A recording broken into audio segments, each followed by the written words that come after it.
Gabriel andava pelo shopping com um sorriso no rosto, estava feliz com sua vida e com o próprio fato de ter nascido. Ele sabia que existem pessoas que não sabem valorizar o fato de estarem vivas. Muitas delas culpam seus pais dizendo que teria sido melhor se tivessem nunca existido, mas para Gabriel, a vida era a coisa mais importante e que o resto viria se ele fizesse sua parte e insistisse em avançar em direção ao seu objetivo. Em sua imersão de pensamentos, Gabriel não notou a jovem, Juliana, que caminhava rapidamente na direção oposta e no final eles colidiram. Juliana sentiu algo quente se espalhar de repente em seu peito e olhou para sua blusa que agora estava manchada.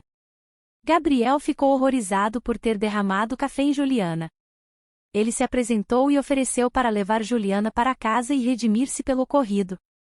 Eles trocaram telefones e Gabriel convidou Juliana para jantar naquela noite. Gabriel pensou em como poderia se redimir pela situação e Juliana deu de ombros pensando que não podia culpá-lo pelo ocorrido.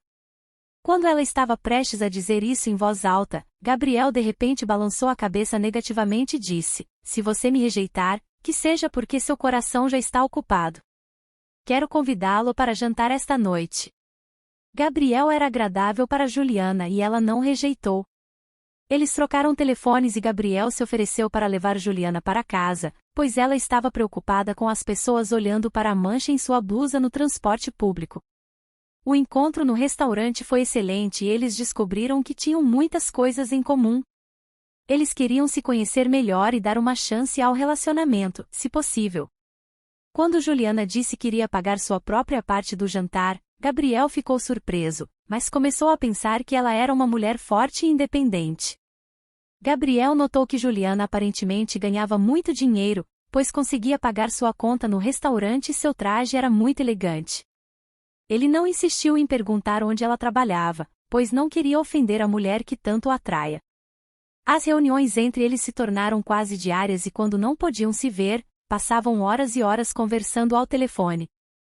Gabriel se gabava de ser um excelente vendedor e se dizia tão essencial que seus adversários até tentavam conquistá-lo oferecendo-lhe um salário mais alto, mas ele se mantinha em sua posição habitual, apenas porque ele achava que seria feio sair depois de tanto trabalho conseguido graças a um favor e tinha medo de estragar o futuro emprego da pessoa que o havia colocado na empresa. Quando Gabriel perguntou a Juliana onde ela trabalhava, ela evitou a resposta, passando suavemente para outro assunto, dizendo apenas que seu trabalho não valia a pena falar e que o mais importante era a própria pessoa e não o lugar que ela ocupava na sociedade, que era secundário. Gabriel nunca insistiu em saber o que Juliana estava fazendo, mesmo querendo saber. Vários meses de namoro se passaram e Gabriel começou a contar a Juliana que já estava disposto a pensar em ter um futuro com ela e até queria apresentá-la a seus amigos e familiares. Juliana não tinha pressa e explicou que já havia tido um relacionamento que acabou mal e agora não queria passar pelo mesmo sofrimento novamente. No entanto, ela não podia negar o fato de que Gabriel passou a ocupar muito espaço em seu coração e no fundo de sua alma. Ela já estava imaginando o vestido de noiva que usaria e como seria como esposa para ele um dia. Um dia, Juliana terminou tarde o trabalho e pediu para Gabriel ir buscá-la, pois ela não tinha tempo suficiente para chegar ao show se optasse pelo transporte público. Gabriel ficando muito feliz quando Juliana lhe pediu para ir buscá-la. Isso lhe deu a oportunidade de descobrir onde sua noiva trabalhava e como ela lhe deu a direção de um centro de negócios de muito prestígio. Ele disse a si mesmo que certamente não era um cargo insignificante. Chegando ao local combinado antes do horário marcado, Gabriel perguntou ao guarda onde poderia encontrar Juliana. O guarda lhe deu a direção do escritório 305, no 5º andar, e disse que ele iria encontrá-la lá. Gabriel agradeceu à guarda e correu na direção indicada, entrando no escritório mencionado. Ele ficou intrigado ao ver Juliana agitando um espanador, e a decepção junto com outra coisa que ele não podia descrever, encheu sua alma. Ele entendeu quase imediatamente que ela era uma faxineira. Gabriel riu amargamente de seus sonhos em que Juliana, aquela mulher maravilhosa, devia estar pelo menos ocupando a cadeira de diretora. "Juliana é você?" ele perguntou surpreso. Ela ficou surpresa quando se virou para pegar o pano e disse: "Não pensei que você viria tão cedo." "Sente-se um pouco, já terminarei de esfregar o corredor e estou pronta em pouco tempo." Gabriel não conseguiu se comportar de tal maneira, como se nada tivesse acontecido. ele estava nervoso e com raiva. Ele viu Juliana nervosamente forçando e era deixar seu pano na água e realmente endireitar os ombros. Ele realmente não entendia nada. Sério, você é uma faxineira? Ele não conseguiu segurar a pergunta. Olha como você ficou pálido, ela disse para evitar responder a pergunta. É por isso que você não me disse qual era o seu trabalho? A faxineira?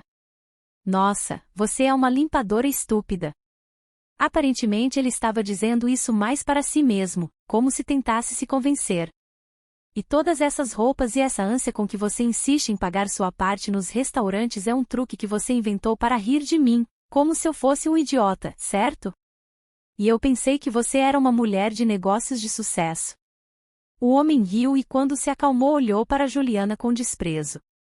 Não havia mais nada em seus olhos daquele carinho o qual olhava durante seus encontros amorosos. Agora ele era um estranho, novamente um completo estranho que não valia a pena conhecer, e ela se sentiu profundamente ofendida. Mas soube se manter firme e ainda bem que não me deu tempo de apresentar você aos meus amigos. Que vergonha isso seria. Acontece que a mulher com quem você namora, sendo um homem de muitas perspectivas, trabalha como faxineira.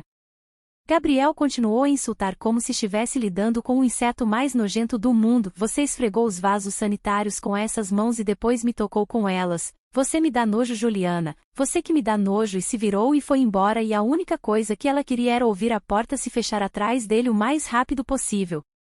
Encostada na parede, ela deslizou para o chão e começou a chorar. As palavras que teve que ouvir a machucaram. Doeu para ela perceber que havia cometido mais um erro. Confiar novamente em uma pessoa. Ela abriu o seu coração, mas o homem acabou por ser podre por dentro.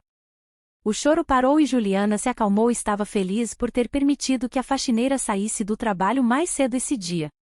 Dona Cecília, sua faxineira que foi buscar a neta na creche e fazer um teste de diagnóstico no hospital, e o seu genro estavam viajando a negócio.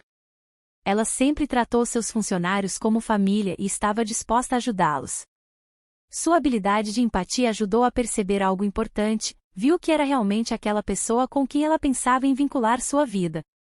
Vários meses se passaram, Gabriel conseguiu se acalmar e se acostumar com a ideia de que estava namorando uma faxineira e se sentiu envergonhado na frente de seus amigos quando perguntaram por que ele terminou com a mulher por quem, aparentemente, estava apaixonado. Ele apenas virou e disse que eles não tinham os mesmos planos para o futuro. Mas na verdade ele estava bravo com ela porque ela não tinha confessado desde o início, quando seu chefe mandou assinar um contrato para a promoção de sua empresa na mesma agência de publicidade em que ela trabalhava. Gabriel começou a se preocupar e não esbarrar nela. Tinha medo de ser descoberto se ela decidisse ter uma conversa com ele, mostrando a todos que se conheciam. Aquele contrato significaria muito para seu futuro emprego e não poderia recusar a mensagem de seu chefe. Olha, Gabriel, tudo o que você tem a fazer é reduzir um pouco a quantidade. Você tem um físico espetacular, use seu carisma e tente negociar para que nos deem um desconto. Seu futuro depende disso. Essas foram as palavras do chefe que soaram na cabeça de Gabriel quando ele pegou o elevador para ir ao andar em questão. Ao entrar no escritório da agência de publicidade, se assustou ao ver a faxineira. Mas acabou por ser uma idosa. Ele deu um suspiro de alívio, aproximou-se da secretária, disse-lhe que tinha um encontro com o diretor. A jovem sorriu e disse: a diretora te espera. Quando Gabriel entrou no escritório, ficou espantado, olhou para a mulher que estava de costas para ele limpando as folhas de uma planta e não podia acreditar que era Juliana. Gotas de suor brotavam em sua testa e sua boca ficou completamente seca. Como ela, uma simples faxineira, poderia ocupar o escritório da diretora? Ou foi um teste que ele não conseguiu passar?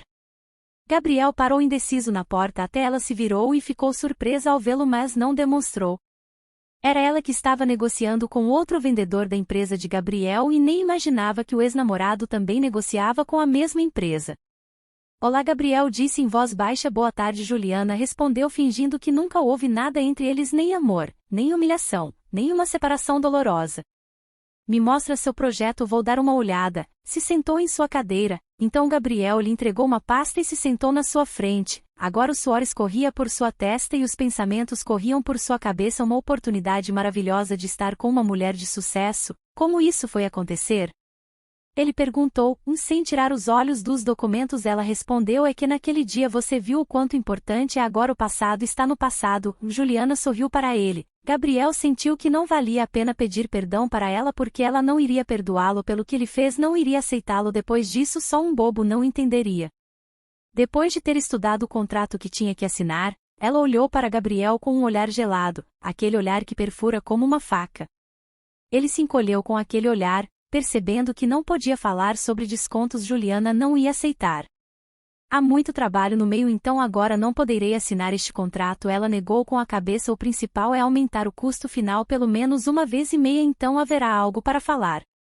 Gabriel entendeu que aquele dia era o seu fim. Nenhum traço de seu espírito de luta permaneceu. Ele pediu que ela tivesse pena dele, tentou convocar sua simpatia, lembrou o quanto eles se divertiram juntos e pediu que ela mudasse de ideia. Se ela não ia dar um desconto, pelo menos poderia firmar o acordo com o preço que já estava combinado. Mas a diretora se manteve firme e não queria ouvir mais nada, e Gabriel percebeu que ele era o único culpado por tudo. Saindo do centro de negócios, ligou para o número de telefone do seu chefe, disse não aceitaram o desconto e no final perguntou se quer aumentar o custo do contrato em uma vez e meia. Nem consegui falar sobre descontos.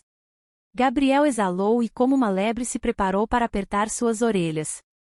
Você é um idiota, que parceiro desastroso que eu tenho, nunca mais contratarei ninguém assim. Amanhã de manhã quero ver sua demissão voluntária na minha mesa. O chefe desligou e Gabriel abaixou a cabeça, andou e pensou que aquele era provavelmente o fim de sua carreira. Ele não era um grande especialista, apesar de ter tentado. Gabriel conseguiu esse emprego através de um conhecido, mas nunca deixou de cometer erros. E agora onde iriam contratá-lo com um salário tão bom? E o que ele ia fazer? Iria carregar caminhões ou seria um zelador? Gabriel então se lembrou do olhar assustado que Juliana tinha quando ele estava rindo dela no fundo do poço. Se arrependeu profundamente por ter feito isso, mas era impossível voltar ao passado para tentar mudar as coisas.